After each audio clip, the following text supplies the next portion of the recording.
But I am curious about how does it work. What made the air purifier to disinfect all type of bacteria and filter the particles? Well, this is a great question, and I want to tell you that our purifier has multiple processes for disinfection and filtration. Okay. So next, allow me to introduce them one by one to you in details. Okay. Go ahead. Yeah, the first one is the G4 grade filter, which is the primary filter in square panel shape. Yep. And it is made by aluminum and special chemical fibers and a steel net. Steel net. Okay. Yeah, so the G4 filter is widely used in HVAC system for office building, industrial plants, or pharmaceutical plants. Okay. To block the 0.5 micron or larger airborne particles in a very low pressure resistance. That means the air could go through the filter but without being blocked by the filter. Oh. So the office can still feel the fresh air. Okay. Right? So for the first step, when the air passes through the G4 filter, the second filter is waiting. And that is the electric filter. And for the electric filter itself, it has 3 steps. Okay, in step filtering. number 1. Yeah. So step number 1, it filters the particles that is larger than PM 2.5. Okay. Yeah. So step number 2, the smaller particles that is smaller or just PM 2.5 pass through the first step will be treated by the 12 volts field charging and diffusion charging. Okay. And step 3? Yeah, in the last step, the charged particles would be attached on the electric filter, and that is the end. The particles cannot go any further. Okay. Only the fresh air will go through. Awesome. Yeah. So the first step is the G4 filter, and the second step is the IFD filters, right? Correct. And what's the efficiency of the IFD filter?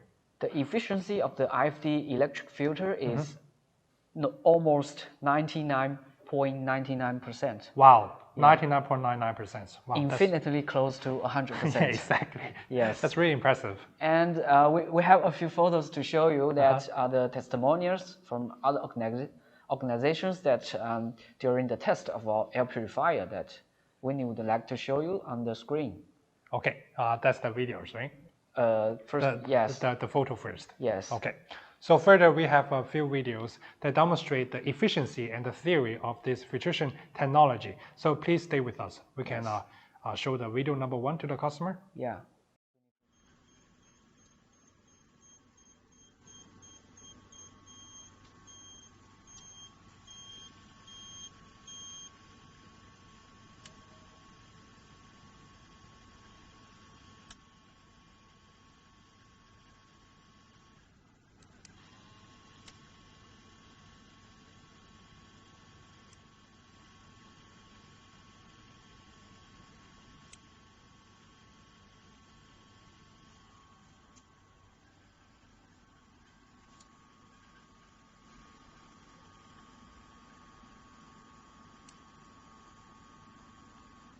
So previously, we have talked about the air purifier and its filtration technology. Yes. And I believe we are not over this topic, right? Yes, right.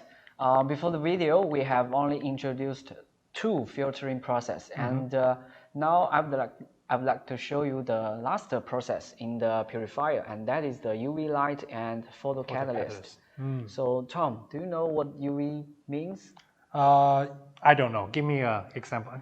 Okay. What it stands for? I heard the name all the time. Yes, UV stands for ultraviolet. Oh. So the wavelength is normally between 200 nanometers to 219 nanometers. So this type of UV artificial technology has been widely used as a solution of germicide and bactericide. When the UV light is on, the molecules of all airborne microorganism will be absorb the radiation produced by the UV light. Okay. So, and the radiation would effectively break the molecular chains of the protein amino acids and further affect the reproductive mechanism.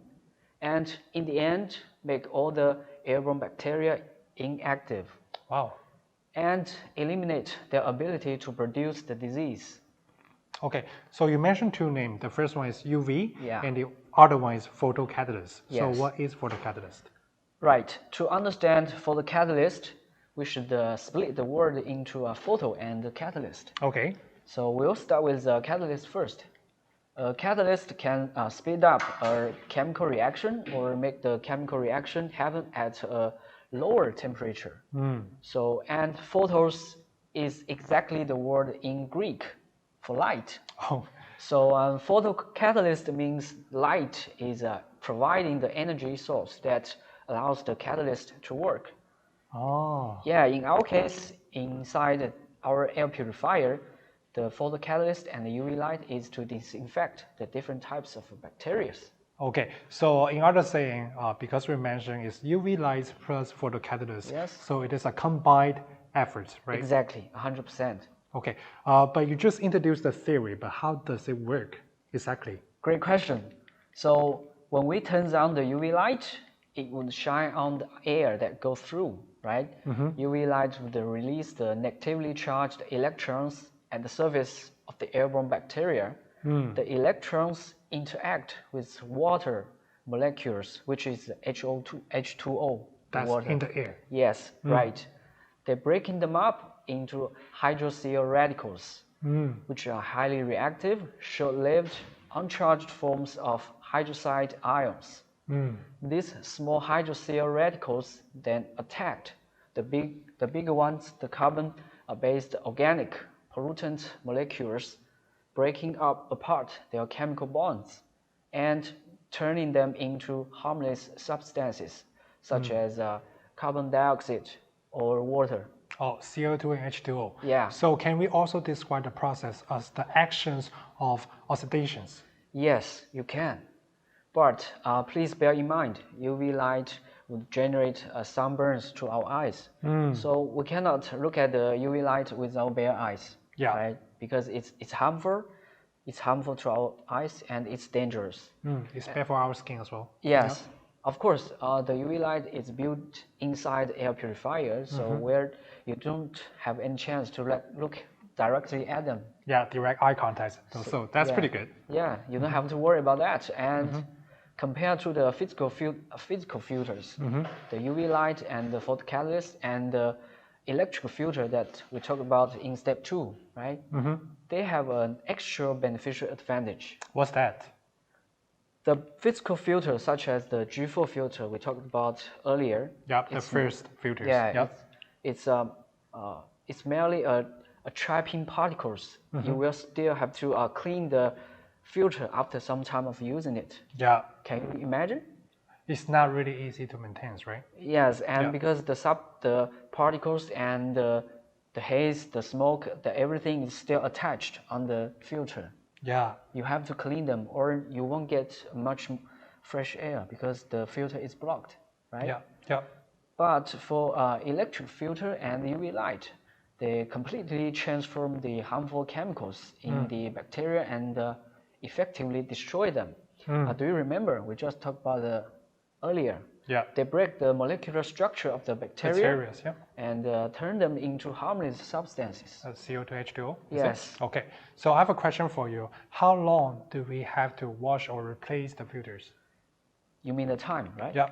So for the G4 filter, since the particles and the pollutants are attached on the filter itself, so subject to the air quality in your local place, in your city. It depends on the area. Yeah, you need to replace normally every 6 months. And for electric filter, it does not require any replacement or change because if on the circumstance that it is not broken physically. Yeah. So you don't have to wash them too. And we can say the lifespan of the electric filter is very, very long.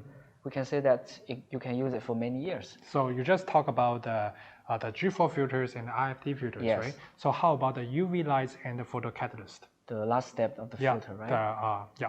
Step 3. Yeah, photocatalyst is also a physical filter. The lifespan is very long in this case because it's not consumable. Yeah.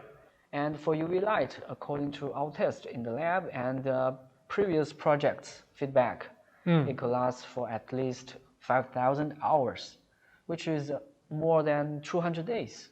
Almost a year, right? Around 8 months or so? Yeah, less than 1 year, but still long enough. Yeah.